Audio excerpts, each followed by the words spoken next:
Bismillahirrahmanirrahim. Assalamualaikum warahmatullahi wabarakatuh. Oke, semangat belajar adik-adik.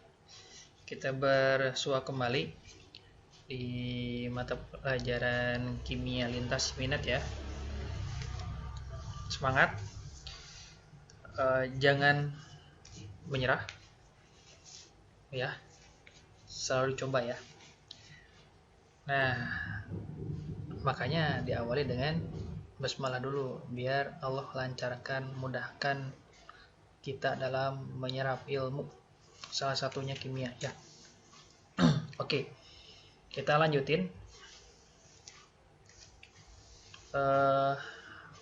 bab satunya di pelajaran kimia ini, yaitu mengenai hidrokarbon ya. Sekarang memasuki bagian ketiga yang bersubjudul isomer.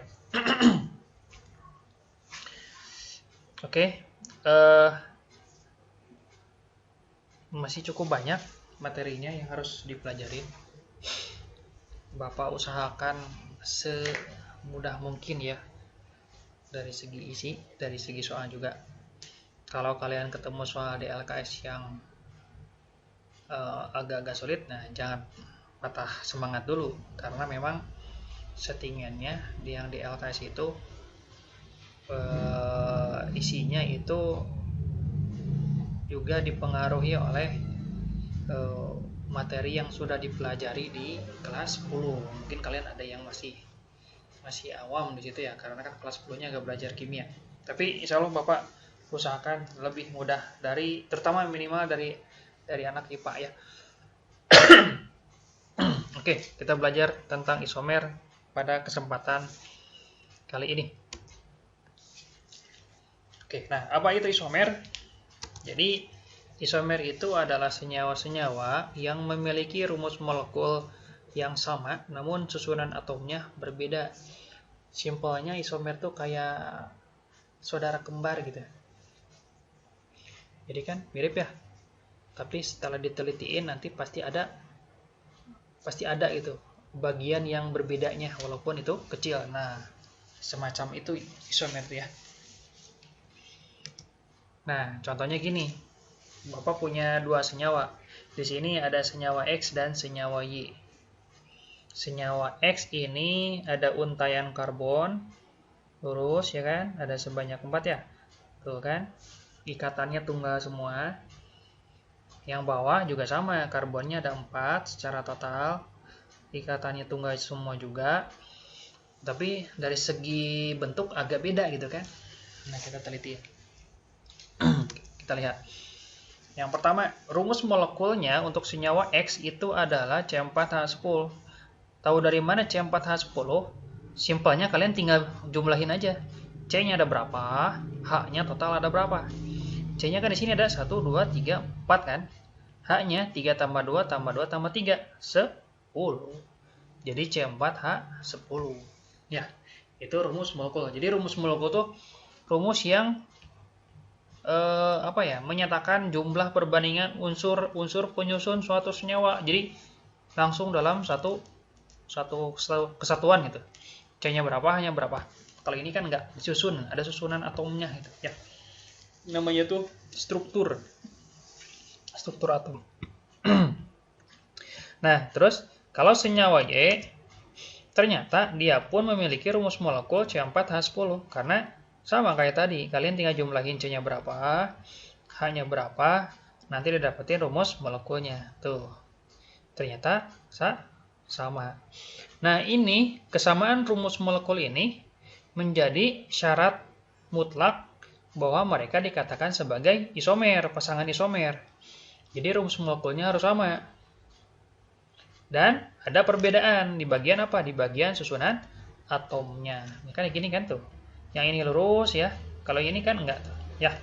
Jadi ada perbedaan. Berarti mereka dikatakan sebagai isomer. Karena susunan atomnya berbeda, tapi rumus molekulnya sama. Paham ya? Insya Allah gampang. Kita lihat lagi. Nah, ternyata isomer itu ada jenis-jenisnya. Kita lihat. Jadi isomer ada beberapa jenis.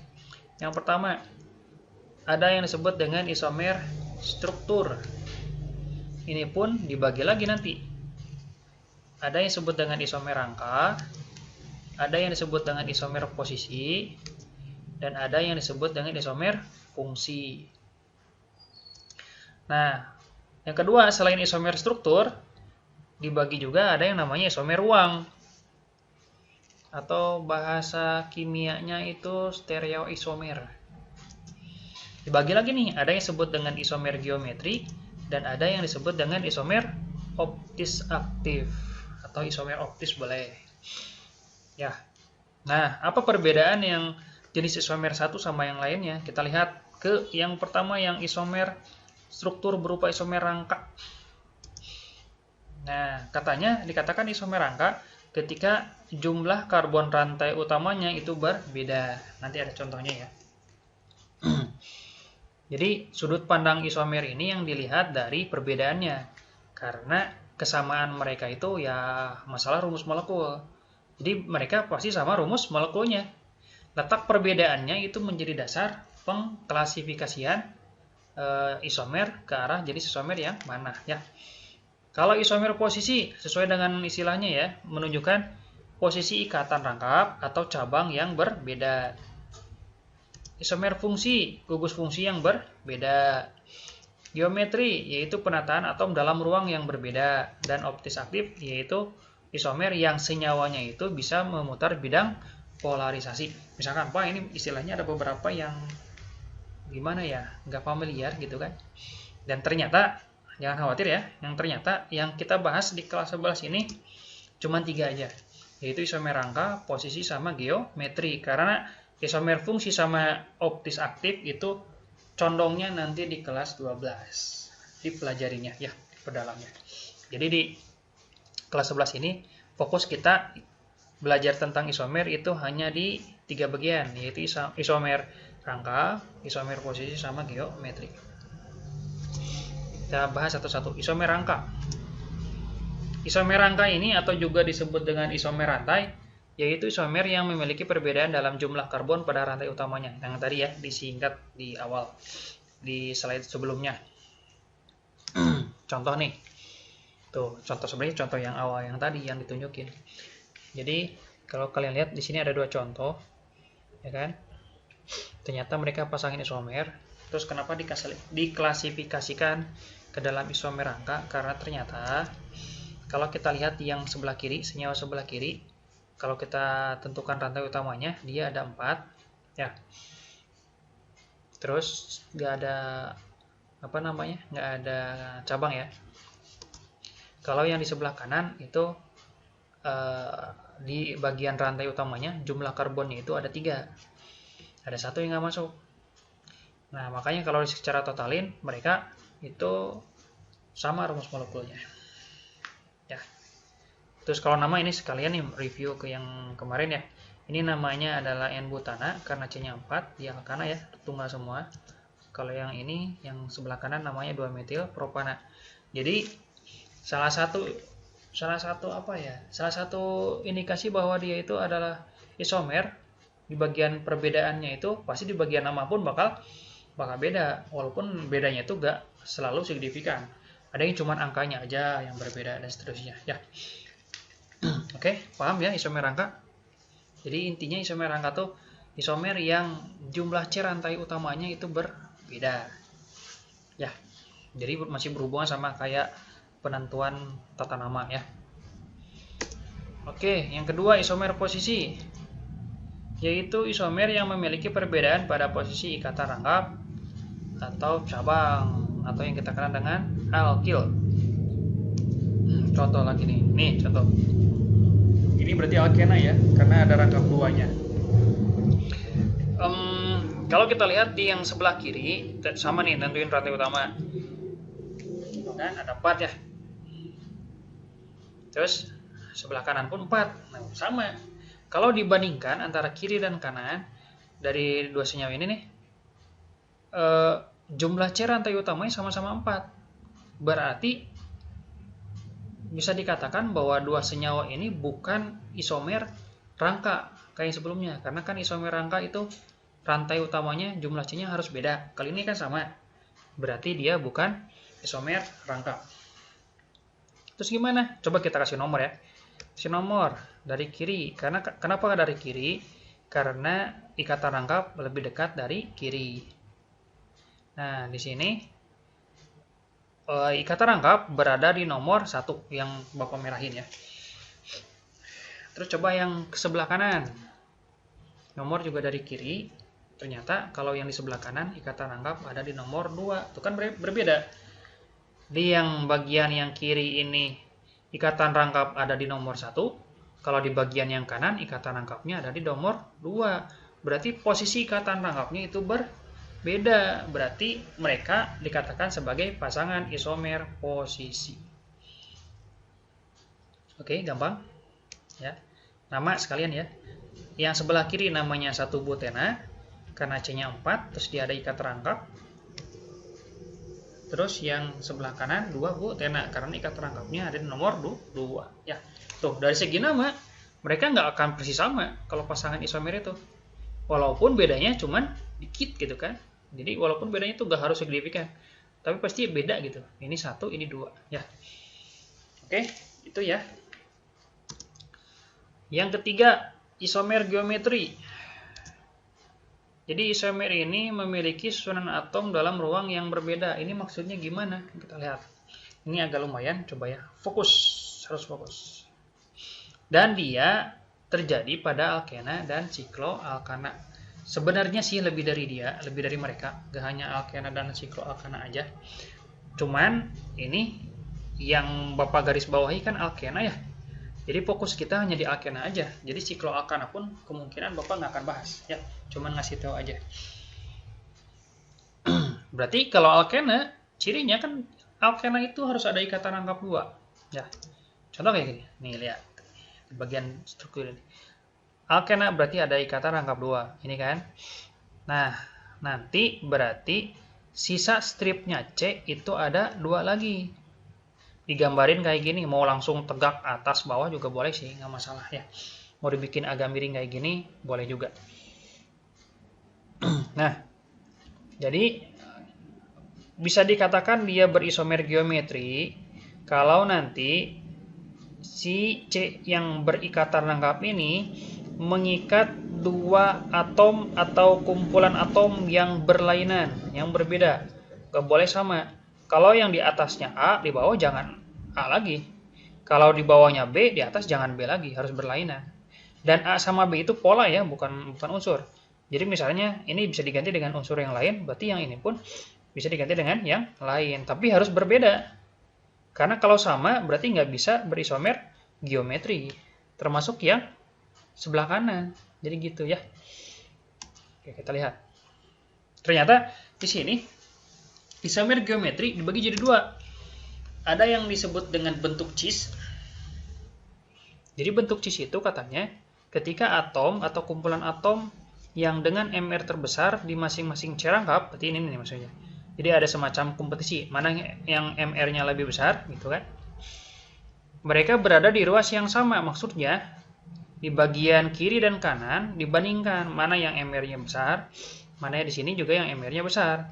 Kalau mereka berada dalam satu ruas, berarti disebutnya cis, bentuk cis. Satu ruas mau di atas dua-duanya atau di bawah dua-duanya. Dan kalau dia itu berseberangan, disebutnya adalah trans. Bus Transjakarta, berarti maksudnya adalah bus yang menyeberangi Jakarta, gitu kan? Ya, oke. Ini catatan ini yang barusan Bapak jelasin. Jadi A sama B yang diikat oleh C rangkap, keduanya harus berbeda ya. Terus di sini misalnya gini, ada pertanyaan, Pak itu maksudnya MR terbesar masing-masing C rangkap gimana sih? Bingung gitu kan? Kalian cukup lihat jumlah C aja, bisa diwakili. Ya, nggak mutlak tapi bisa, umumnya bisa. Hanya untuk mempermudah aja ya. Jadi kalian lihat jumlah C-nya aja, jumlah C yang banyak berarti itu MR-nya besar gitu aja ya. Contohnya deh. Nah, misalkan gini nih. Ada struktur seperti ini. Tuh kan, ya. Tuh, C rangkap, alkena, atas CH3, bawah H ya. Ini juga sama, atas CH3, bawah H. Kita lihat. Nah, kenapa yang di sebelah kiri CH3-nya Bapak merahin? Karena dibandingkan dengan yang di bawahnya, siapa yang MR-nya terbesar? Nah, tadi kan kalau nyebutin MR terbesar, kita bingung nih, gimana caranya gitu kan? Terus dari mana nih?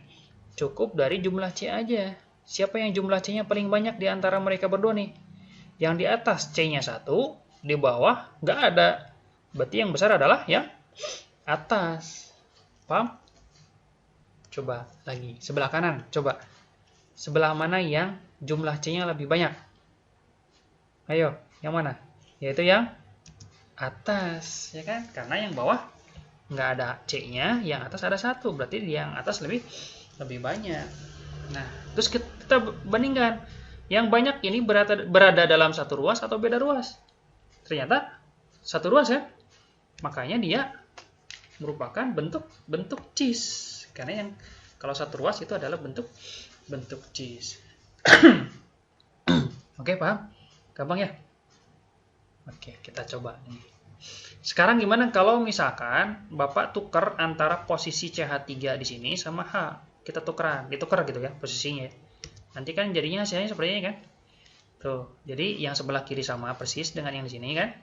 Tapi yang ini H-nya berganti posisi sama CH3 kan? Tuh, jadi gini kan? Ya. Terus gimana? Coba. Sama kayak tadi. C sebelah kiri, lihat. Siapa yang jumlah C-nya lebih banyak? Atas. Sebelah kanan, siapa yang jumlah C-nya lebih banyak? Yang bagian atas atau bawah? Bawah. Terus, ini satu ruas atau berseberangan? Berseberangan ya? Atau beda ruas kan? Yang satu atas, yang satu bawah. Makanya dia adalah bentuk trans. Gampang kan? Nah, cuman ini kan masih dalam semacam apa ya? Bentuknya aja. Tetap aja kita harus bikin atau cari namanya. Yang ini namanya, yang sebelah kiri namanya cis 2 butena. Yang sebelah kanan trans 2 butena. Kalau misalkan, Pak, ini 2 butenanya dari mana? Kayak nama seperti yang pertemuan kemarin aja. Kalian tentuin rantai utama, yaitu karbon yang terpanjang, ya kan? Terus kasih penomoran, kalau ada cabang, sebutin cabangnya. Kalau nggak ada, ya berarti nggak usah, langsung kasih nama. Ya, oke. Gampang ya? Ada pertanyaan? Itu aja untuk pembahasan isomer. Jadi, jenisnya cuma 3 ya. Jadi, selebihnya itu nanti depending. Tapi, sebelum itu kita ada, atau Bapak ada contoh soal yang lain. Contoh soalnya kayak gini. Oke, kita lanjut ke contoh soal ya. Tipikal soalnya salah satunya kayak gini nih. Salah satu isomer dari 2 metil butana adalah yang mana di antara 5 opsi jawaban di bawah. Nah, jadi dalam penentuan mana yang merupakan isomer atau mungkin sebaliknya ya, yang salah, yang bukan isomer, lebih condongnya itu dipertimbangkan dari jumlah karbon. Kalau mencari mana yang isomer, berarti cari yang jumlah karbonnya sama. Kenapa? Karena isomer sendiri kan syaratnya rumus molekulnya sama. Dengan jumlah karbon yang sama, berarti dia sangat mungkin rumus molekulnya sama. Cuman ada pertanyaan kayak gini, Pak, kenapa cuman hanya dari karbon? Kenapa nggak dari hidrogen juga? Emang hidrogennya nggak dicari juga? Nah, sebenarnya pengaruh hidrogen juga. Tapi, kalau misalkan yang menjadi pertanyaan dan opsi jawaban itu sama, serumpun, maksudnya serumpun tuh sekelompok ya, atau gimana ya? Misalkan ini alkana, pilihannya itu alkana juga. Alkena nyarinya dari alkena juga. Nah, kan sekelompok tuh. Satu golongan senyawa. Kalau satu golongan, otomatis nanti H-nya itu nggak usah dilihat, nggak apa-apa. Karena dari nama itu diambil, kebalik. Nama itu diambil dari karbon, dari jumlah karbonnya. Dari susunan karbonnya, tidak dari susunan hidrogennya. Makanya dari nama kita bisa menentukan jumlah karbon. H-nya ngikutin, karena kalau satu rumpun kan berarti nanti hanya menyesuaikan. Ya, kayak kita kemarin menentukan rumus molekul suatu alkena, alkuna, alkana dari jumlah karbon dan rumus umumnya, gitu kan? Hanya ngikutin ya. Semacam itu. Oke, balik lagi. Berarti ini cukup dilihat dari jumlah karbon. Karena kalau kalian lihat di situ kan satu rumpun tahunya dari mana Pak? Misalkan dilihat dari akhiran. Akhirannya kan anak semua ya. Gitu ya, simpelnya ya. Oke. Nah, kita lihat jumlah karbonnya. Nah, pertanyaannya dulu yang ada di pertanyaan. 2-metil butana itu berarti dia memiliki jumlah C yang kita lihat dari metilnya berarti 1 dan butananya 4. Berarti kalau dijumlah ada 5 jumlah karbon. Berarti kalau ingin mencari isomernya dari dia, itu cari yang jumlah karbonnya sama. Yaitu sama dengan 5. Ya, kita coba satu-satu. N butana, berarti jumlah C dilihat hanya dari butananya aja. Butananya 4. Berarti dia beda dengan yang di pertanyaan. Berarti bukan. Yang poin B, 2-metil propana. Metilnya 1, propananya 3. Berarti dijumlahi jadi 4. Ya, kalau misalnya Pak ini metil 1, propana 3 dan seterusnya dari mana? Ini mah yang sebelumnya ya, di pertemuan sebelumnya kan udah kita bahas di bagian deret homolog. Kalian coba cek lagi, baca lagi kalau lupa. Poin C, 2,3 dimetil propana. Metil itu 1, tapi di itu menunjukkan ada 2. Berarti 2 kali 1 sama dengan 2. Ditambah propana, yaitu yang C-nya 3, berarti sama dengan 5. Cocok nih kan? Tuh, berarti jawabannya C. Tapi coba yang lain dulu dilihat ya. 3-metil pentana. Metilnya 1, pentananya 5. Total jadi 6. Itu kan beda ya? Salah. 2-metil heksana. C-nya 1 dari metil, heksana itu 6. Dijumlah jadi tuh 7. Berarti juga beda. Oke, cocok. Oke, jawabannya adalah C. Oke, sip ya. Oke, gampang kan? Kita lanjut. Nomor 2. Jumlah isomer senyawa alkana dengan rumus molekul C4H10 adalah apakah 1, 2, 3, 4, atau 5? Ini gimana caranya? Jadi di sini ada rumus untuk menentukan jumlah isomer. Nah, gini nih. Jadi jumlah isomer alkana itu sama dengan 1 ditambah 2 pangkat N-4. Di mana N-nya itu adalah jumlah karbonnya, jumlah C-nya. Cuman memang rumus ini tuh hanya terbatas ya sebenarnya ya. Jadi ketika jumlah C-nya itu maksimal 7. Kalau di atas 7 nggak bisa pakai rumus ini ya. Dan ini hanya berlaku untuk alkana. Alkana itu sampai sekarang setahu Bapak belum ketemu rumusnya. Formulanya belum ketemu. Kalau nggak ada rumusnya gimana? Berarti harus dicek satu-satu. Lumayan kalau gitu ya. Oke, berarti ini untuk C4H10 tinggal kalian masukin ya. Tuh, karena C-nya 4, berarti ya masukin aja 1 ditambah 2 pangkat 4 min 4. 4 min 4 sama dengan 0, berarti 1 ditambah 2 pangkat 0. Bilangan berpangkat 0, kecuali angka 0, maksudnya 1 pangkat 0, sejuta pangkat 0, pasti hasilnya sama dengan 1. Kalian tahu ini di matematik nih. Bilangan berapapun yang dipangkati 0 sama dengan 1, kecuali yang dipangkatinya ada 0. 0 pangkat 0, itu Bapak nggak tahu. Tidak terdefinisi kalau nggak salah. Oke, tuh berarti sama dengan 2. Udah dapat, berarti jawabannya B. Oke, sip, gampang ya. Oke, itu aja contoh soal yang bisa Bapak sampaikan. Lebih kurangnya mohon maaf. Nanti kalau misalkan masih ada yang mengganjal, kalian belum paham, bisa wapri ke Bapak ya, japri aja, nanyain di WA nggak apa-apa. Mau nyamperin ke ruang guru boleh. Oke ya, semangat, coba kerjakan LKS-nya semampu kalian. Tetap optimis, insya Allah kimia itu nggak susah, asal kalian membuka mata, membuka hati, membuka pikiran, membuka kemauan, malasnya dilawan ya. Oke, ini saja yang bisa Bapak sampaikan untuk pertemuan kali ini. Kita akhiri, alhamdulillahirabbil alamin. Assalamualaikum warahmatullahi wabarakatuh.